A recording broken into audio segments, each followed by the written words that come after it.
इब्राहिम इन मूर्तियों को बाजार में बेच कर आओ। उस समय हजरत इब्राहिम अलैहिस्सलाम को नबूवत नहीं मिली थी, इसलिए वे जिज्ञासा वश पूछ बैठे, अब्बा जान, इन मूर्तियों की ताकत और शक्ति क्या है? बेटे के मुंह से ऐसा सुनकर आजर बोले, बेटा, यही मूर्तियां हमारे भगवान हैं। इन्होंने ही आसमान, जमीन और पूरी दुनिया बनाई है, यहां तक कि हमें भी, इसलिए हमें इनकी पूजा करनी चाहिए। यह कहकर उन्होंने मूर्तियों को एक टोकरी में रखा और इब्राहिम अलैहिस्सलाम के सिर पर रख दिया।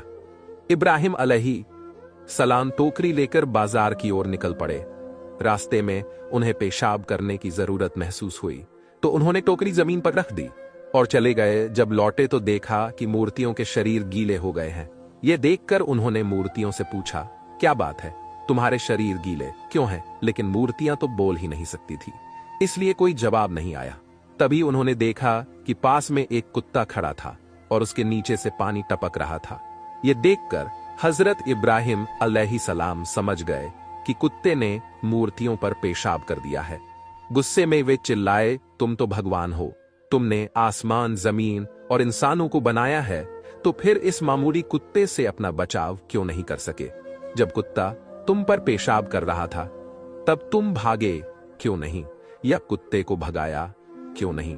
तुम कैसे भगवान हो जो खुद को भी नहीं बचा सकते? ये कहकर उन्होंने मूर्तियों को टोकरी में डाला, उन्हें नदी में ले जाकर धोया और फिर एक लाइन में खड़ा कर दिया। इसके बाद बोले, अगर तुम सच में भगवान हो तो खुद से बाजार तक चल कर आओ, मैं आगे चलता हूं, तुम मेरे पीछे पीछे आओ।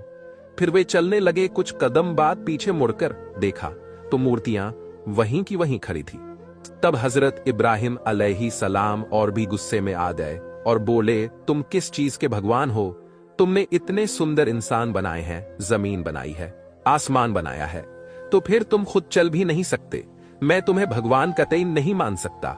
इसके बाद उन्होंने एक रस्सी निकाली और सभी मूर्तियों की कमर में बांध दी। रस्सी का एक सिरा अपने हाथ में पकड़ा और मूर्तियों को घसीटते हुए बाजार की ओर चल पड़े। काफी समय बाद जब वे बाजार पहुंचे तो देखा कि मूर्तियों की हालत बहुत बुरी हो चुकी थी। किसी का हाथ टूट गया था, किसी का पैर और किसी का सिर भी।